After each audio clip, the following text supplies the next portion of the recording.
کابل کی سرزمین سے وادی تیرہ کو لے کر کیا کچھ منصوبہ پلان کیا جا رہا تھا؟ وادی تیرہ آپریشن کیوں ضروری ہے؟ خفیہ اداروں کو کیا کچھ رپورٹس ملی ہیں؟ اور کیا یہ ریاست کا یک طرفہ فیصلہ ہے وہاں پر فیصلہ کرنا؟ کیا صوبائی حکومت کو اعتماد میں نہیں لیا گیا یا پھر لیا گیا؟ مقامی لوگ کیا کہتے ہیں؟ سینئر صحافی وہاں کے کیا کہتے ہیں؟ یہ تمام تر وہ حقائق ہیں، چیزیں ہیں جو آج آپ کے سامنے شیئر کر رہی ہیں۔ السلام علیکم، آج تاریخ ہے 25 جنوری 2026 اور میں ہوں رضا عباس۔ آپ سے درخواست کی ویڈیو کو لائک اور چینل کو سبسکرائب ضرور کیجیے گا۔ سادہ اور آسان الفاظ میں اور مختصر وقت میں تمام تفصیلات وادی تیرہ سے متعلق آپ کے ساتھ شیئر کرنی ہے۔ چونکہ پاکستان کے مین اسٹریم میڈیا کے اندر ان سوالوں کو جگہ نہیں دی جا رہی، تو اس لیے بڑے پیمانے کے پر لوگوں کے اندر ایک ابہام ہے کہ آخر وادی تیرہ کے اندر ایگزیکٹلی ہو کیا رہا ہے اور حقائق کیا ہے۔ پاکستان تحریک انصاف کی حکومت کچھ علیحدہ لائن لے رہی ہے، وفاقی حکومت کچھ علیحدہ لائن لے رہی ہے، اور سیکیورٹی ادارے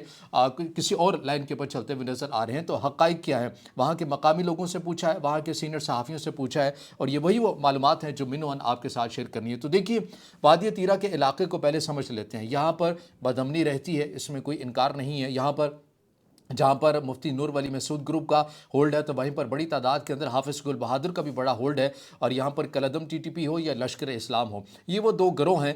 جو بڑی قوت یہاں پر رکھتے ہیں، اور وہاں پر ان کا آپ یہ کہہ سکتے ہیں کہ جو ایک سہولت کاری کا جو نیٹ ورک ہے وہ بھی بڑا آپ کو مضبوط نظر آتا ہے۔ لیکن سرد موسم میں، برف باری کے موسم میں سیکورٹی اداروں کی طرف سے ہی یہی وقت کیوں چنا گیا کہ یہاں پر آپریشن کرنا ہے؟ مقامی لوگوں کو کیوں اذیت میں ڈالا گیا؟ اتنی مشکل حالات کے اندر انہیں ہجرت کرنے کے پر مجبور کیوں کیا گیا؟ انہیں بے گھر کیوں کیا گیا؟ تو دیکھیے، وہاں کے مقامی لوگوں سے جب ہم نے اس سوال کا جواب پوچھا کہ آپ اس فیصلے کے اوپر کیا کہتے ہیں، تو ان کی طرف سے جو جواب تھا وہ یہی تھا کہ دیکھیے، یہ ہر سال موسم کے اندر برف باری ہوتی ہے، اور ایسے موسم میں ہوتی ہے، اور ہم ہر سال نقل مکانی کر کے نچلے علاقوں میں جاتے ہیں۔ ایسا نہیں ہے کیونکہ پہلی بار ہوا ہے کہ ہم نقل مکانی کر رہے ہیں، کیونکہ یہاں پر برف باری اتنی شدید قسم کی ہوتی ہے کہ ہمیں یہاں سے نکلنا ہی ہوتا ہے، کیونکہ روزمرہ کی جو زندگی کا جو نظام ہے وہ مفلوج ہو کر رہ جاتا ہے۔ تو ہم پہلی بار ایسا نہیں ہو رہے۔ ہاں، یہ ضرور ہے کہ اس بار آپریشن کا بھی کہہ دیا گیا تھا، اور اس ضمن میں مکمل طور کے اوپر جو صوبائی انتظامیہ ہے، وہاں کی جو پولیس ہے، ظاہر ہے وہ صوبائی حکومت کے انڈر آتی ہے، پاکستان تحریک انصاف کے انڈر آتی ہے، اور انہیں کس طرح کے امارات دینی ہے، کس طرح کی سہولتیں دینی ہے، یہ تمام تر وہ چیزیں ہیں جو صوبائی حکومت نے خود وہاں کے لوگوں کو کنونس کیا کہ آپ یہاں پہ چلے جائیں، ہم آپ کو اتنے اخراجات دیں گے، اتنے خرچہ دیں گے، اور یہ سارا کچھ ہوتا رہا۔ پاکستان تحریک انصاف کی حکومت ہی اس کو کرتی رہی، اور جو افراد مقامی لوگوں کے ساتھ جرگہ کر رہے تھے، ان کے ساتھ ملاقاتیں کر رہے تھے، وہی جو جرگہ ہے، وہی جو ٹیم ہے، وہ آ کر بعد میں وزیر اعلیٰ خیبر پختونخوا سہیل افریدی صاحب کو تمام چیزوں کے حوالے سے بریف بھی کر رہے تھے۔ اور یہ بات میں خود نہیں کر رہا، وہاں کے جو مقامی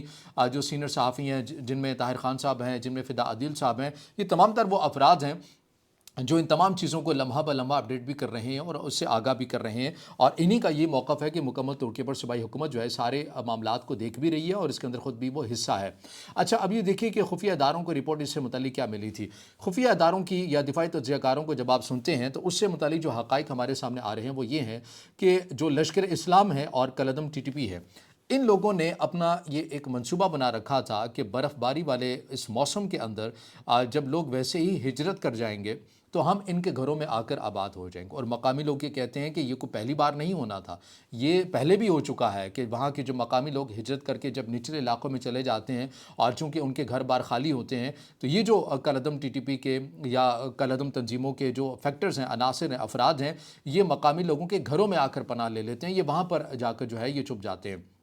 تو اس بار بھی وہی منصوبہ تھا، لیکن اس بار جو منصوبہ تھا وہ وسیع بنایا گیا تھا۔ وسیع یہ بنایا گیا تھا کہ جو کلعدم تنظیمیں تھیں، جن میں بالخصوص جو لشکر اسلام ہے، جو حافظ گل بہادر کے بڑے قریب مانا جاتا ہے، اور ان کی جو قیادت ہے یہ کابل میں بیٹھی ہوئی افغانستان کے اندر موجود ہے، ان کا یہ منصوبہ تھا کہ اس بار اگر جو لوگ ہجرت کر کے جائیں گے، ہم ان کے گھروں کے اندر پورا کنٹرول سنبھالیں گے، ان کی املاک کو سنبھال لیں گے، اور اس پورے علاقے کا کنٹرول ہم سنبھال لیں گے، اور ایک پرمننٹ بنیادوں کے پر ہم اس کو اپنا جو کنٹرول ہے وہ سنبھالیں گے، اور یہاں پر پاکستان کی جو افواج ہیں انہیں انتہائی ٹف ٹائم دیں گے، اور یہ بہترین موسم ہوگا جب یہاں پر مقامی لوگ بھی نہیں ہوں گے اور سیکورٹی ادارے بھی یہاں پر موجود نہیں ہوں گے۔ یہ ایسی جو اطلاعات ہیں یہ خفیہ اداروں کو ملی تھیں یا دفاعی تجزیہ کاروں کو جب آپ سنتے ہیں تو ان سے آپ کو اس چیز کی جو چیزیں ہیں، ثبوت ہے، واضح طور کے پر آپ کو سننے کو ملتے ہیں، اور اسی لیے یہی وہ وجہ ہے کہ سیکورٹی اداروں کی طرف سے انہی موسم کا اور انہی دنوں کا انتخاب کیا گیا کہ ہم یہ جو منصوبہ بنایا جا رہا ہے، کلعدم تنظیمیں جو منصوبہ بنا رہی ہیں وادی تیرہ کو لے کر، اور افغانستان سے تمام تر اس کے جو ماسٹر مائنڈ ہیں وہ بیٹھے ہوئے ہیں، ہم ان کے جو عزائم ہیں وہ ہم نے انہیں کامیاب نہیں ہونے دینا۔ اور اس کے اندر کچھ مقامی افراد یہ بھی بتا رہے ہیں کہ وہ انسانی جانوں کو شیلڈ کے طور کے پر استعمال بھی کرنا چاہتے تھے، اور مقامی لوگوں کے پر ایک دباؤ بھی ڈالا گیا کہ آپ جو ہیں وہ اس موسم کے اندر ہجرت کر کے اس بار آپ نہ جائیں۔ یہ کالعدم تنظیموں کی طرف سے بنایا گیا تاکہ جہاں پر انسانی جانیں ہوں گی تو ہم انہیں شیلڈ بنا کر اپنے جو مضمون مقاصد ہیں ان کی ہم تکمیل بھی کر سکیں۔ کیونکہ یہ بات میں اس لیے کر رہا ہوں کیونکہ ظاہر ہے وہاں کے، جیسا کہ میں نے کہا کہ مقامی لوگ ہیں، سینئر صحافی ہیں، وہ بھی اس طرح کی رپورٹ کر رہے ہیں، اور ہم نے جب ان سے یہ گفتگو کی تمام تر جو چیزیں ان کے سامنے رکھیں تو انہوں نے اس بات کی تائید کی، انہوں نے کہا کہ بالکل ایسا ہی ہوا ہے، اور مقامی لوگوں کو کالعدم تنظیموں کی طرف سے ایسے پیغامات دیے گئے، کیونکہ آپ کو یاد ہوگا کہ وادی تیرہ کے لوگوں کی طرف سے انہی جو کالعدم تنظیمیں ہیں، مسلح جتھے ہیں، ان کے جو ضلعی سطح کے جو کمانڈرز ہیں، ان کے پاس بھی یہ مقامی افراد گئے، جرگے کی صورت میں گئے، اور ان سے کہا کہ آپ نے اگر سیکورٹی داروں سے لڑنا ہے، جو کرنا ہے آپ کریں، لیکن آپ ہمارے علاقوں سے نکل جائیے، کیونکہ پھر آپریشن ہوتا ہے، کولیٹرل ڈیمیج ہوتا ہے، اور اس صورت میں ہمیں بھی پھر نقصان اٹھانا پڑتا ہے۔ لیکن اس وقت کالعدم تنظیموں کی طرف سے انکار کر دیا گیا کہ ہم ان علاقوں سے نہیں نکلیں گے۔ تو یہ اس وقت کے ان علاقوں کے اندر موجود ہیں، لیکن اس بار جو اطلاعات ملی ہیں کہ افغانستان کے اندر بیٹھے ہوئے ان کے جو ماسٹر مائنڈ ہیں، انہوں نے یہ منصوبہ بنایا تھا کہ یہ بہترین موسم ہوگا کہ جب ہم مقامی لوگ یہاں سے چلے جائیں گے، اور اگر آپ انہیں کنونس کر سکے تو آپ انہیں انسانی شیلڈ کے طور کے پر استعمال کریں اور اپنے مضمون مقاصد کی تکمیل کریں، اور وادی تیرہ کا مکمل جو کنٹرول ہے یہ آپ لے لیں، اور اس سے بڑی آسانی ہو جائے گی، کیونکہ ایک سرحدی علاقہ ہے، افغانستان کے ساتھ جڑتا ہے، اور یہ ایک موسم ہے، صورتحال ہے، یہ ہمیں ہر لحاظ سے جو ہے وہ سوٹ کرتی ہے، اور یہی وہ وجہ ہے کہ وادی تیرہ کے اندر انہی دنوں کے اندر جو آپریشن ہے بڑے پیمانے کے اوپر شروع بھی ہو سکتا ہے، اور اس کے اندر ظاہر ہے گراؤنڈ آپریشن کے اندر کسی حد تک بڑی مشکلات بھی آ سکتی ہیں، لیکن اس کے باوجود بھی جو دفاعی تجزیہ کار ہے وہ یہ کہہ رہے ہیں کہ جو سیکورٹی ادارے ہیں وہ گراؤنڈ آپریشن بھی کریں گے، اور اس کے ساتھ ساتھ ڈرون جو ہے وہ بڑی تعداد کے اندر اس آپریشن کے اندر استعمال ہونے جا رہا ہے۔ تو یہ وہ ریزن ہے، یہ وہ وجوہات ہے کہ وادی تیرہ آپریشن جو ہے اس لیے سیکورٹی داروں کی طرف سے ناگزیر قرار دیا گیا۔ اب اس سوال کے اندر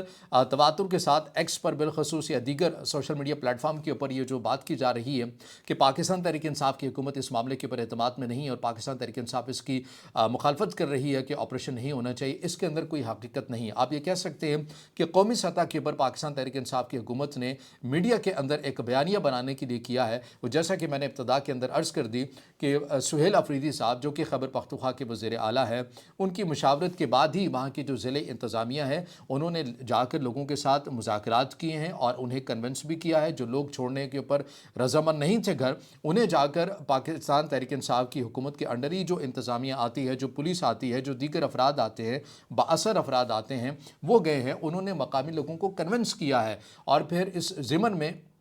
جو وسائل ہیں وہ وفاقی حکومت اور پاکستان تحریک انصاف کی حکومت کے ساتھ مل بیٹھ کر دیے گئے ہیں، اور آگے لوگوں کے اندر تقسیم کرنے کا جو ایک پورا ایک جو میکینزم ہے وہ بنایا گیا ہے۔ لیکن پاکستان تحریک انصاف کی چونکہ ایک ووٹ بینک کو حاصل کرنے کے لیے ایک نیریٹو ہوتا ہے کہ ہم آپریشن کی مخالفت کرتے ہیں، ہم مذاکرات کی بار بار بات کرتے ہیں، لیکن اگین وہی کہ ہم مذاکرات آپ نے کس سے کرنے ہیں؟ آپ نے ان مسلح جتھوں کے ساتھ کرنے ہیں، کیونکہ مقامی لوگ تو ان سے چھٹکارا چاہتے ہیں، تو پھر آپ نے مذاکرات کس سے کرنے ہیں؟ یا افغانستان میں بیٹھی جو ان کی قیادت ہے، کیا آپ نے ان کے ساتھ مذاکرات کرنے ہیں؟ کیا یہی پیٹرن ہوگا ریاست کا کہ مسلح جتھوں کے ساتھ مذاکرات کرنے ہیں تو ہی آپ نے امن جو ہے وہ بھیک میں لینا ہے؟ تو یہ پیٹرن نہیں ہے، ریاست کی ایک علیحدہ پالیسی ہے۔ جب ریاست کی بھی یہ پالیسی رہی کہ آپ نے ان کے ساتھ ماضی کے اندر مذاکرات کیے، تو ہم اس وقت بھی آپ ریاست کی اس پالیسی کے اوپر تنقید کرتے رہے کہ ان کے ساتھ آپ مذاکرات آپ جتنے مرضی کر لیں کامیاب نہیں ہو سکتے، کیونکہ ان کا نظریہ توسیع پسندی کا ہے۔ ان کا نظریہ یہ ہے کہ یہ جو علاقے ریاست پاکستان کے ہیں یا ملک پاکستان کے ہیں یہ آپ ہمیں دے دیجئے۔ تو کیا ایسی کوئی تاریخ ہے کہ کبھی مسلح جتھوں نے ایک باقاعدہ ایک ریاست سے ڈیمانڈ کی ہو کہ یہ آپ علاقے ہمیں دے دیں، اور ریاست نے کہا ہو کہ ٹھیک ہے آپ یہ علاقے لے لیں؟ تو جب ان تنظیموں کا ایک نظریہ ایک نیریٹو ہی یہ ہے تو آپ کس طرح سے ان کے ساتھ مذاکرات کریں گے، اور پھر اگر کریں گے بھی تو کامیاب کس طرح سے ہوں گے، ان کا طریقہ کار کیا ہوگا؟ تو بہرحال وادی تیرہ سے متعلق یہ جتنا بھی ابہام اور کنفیوژن پھیلانے کی کوشش کی جا رہی ہے، اس کے اندر جو گراؤنڈ ریالٹیز وہ کیا ہے وہ آپ کے سامنے ہم نے شیئر کی ہیں، اور اس کے اندر اگین وہی کہیں گے مقامی لوگ ظاہر اذیت میں ہوتے ہیں، وہ چونکہ بے گھر ہوتے ہیں، ان کو اپنی املاک چھوڑنی پڑتی ہیں، انہیں اپنا گھر بار چھوڑنا پڑتا ہے، اور وادی تیرہ کے اندر تو یہ لوگوں کے ساتھ مسلسل مسلسل ہوا ہے, 2013 سے پہلے بھی ہوا ہے اور اس کے بعد بھی ہوا ہے, اور 2022 کے اندر بتایا جاتا ہے کہ وہاں کے جو مقامی لوگ ہیں کہ انہوں نے کہا ہے کہ 2022 کے اندر ہم نے دیکھا کہ یہ جو مسلح جتھے ہیں یہ بڑی تعداد کے اندر آ کر وادی تیرا کے اندر آباد ہوئے ہیں. تو 2021 سے لے کر 2022 کا بھی نمبر ملتا ہے. ضرورت اسی وقت تھی کہ جو سیکورٹی ادارے ہیں, یہ صوبائی انتظامیہ ہے, وہ بر وقت ان کے اگینسٹ کارروائی کرتی, ان کے انسداد کرتی اور ان کا جو ہولڈ ہے وہ بننے سے پہلے ہی توڑ دیتی. لیکن اب چونکہ مشکل ایک بن چکی ہے, یہ پورے علاقے کے اندر پھیل چکے ہیں اور مقامی لوگوں کو ڈرا دھمکا کر ان سے سہولت کاری کروانے کے اوپر بھی انہیں مجبور کرتے ہیں, ان کا گھر بار بھی استعمال کرتے ہیں محفوظ پناہ گاہوں کے طور کے اوپر. اور یہ وہ بنیادی وجہ ہے کہ سیکورٹی اداروں نے اس وقت کا انتخاب اس لیے کیا, یا ان موسموں کے اندر آپریشن کا انتخاب اس وقت کیا کیونکہ وہاں کے جو مقامی لوگ ہیں وہ تو ویسے ہی ان موسم کے اندر اپنے گھر بار چھوڑ کر نچلے علاقوں کی طرف منتقل ہو جاتے ہیں. تو تمام تر وہ چیزیں ہیں وادی تیرا آپریشن سے متعلق جو آپ کے ساتھ شیئر کی ہیں. اب اس سے جڑا آپ کا کوئی سوال ہو یا رائے ہو تو ضرور کمنٹ میں اظہار خیال کیجیے گا, ویڈیو کو لائک کیجیے گا, دوستوں کے ساتھ شیئر کیجیے گا اور اس چینل کو زیادہ سے زیادہ سبسکرائب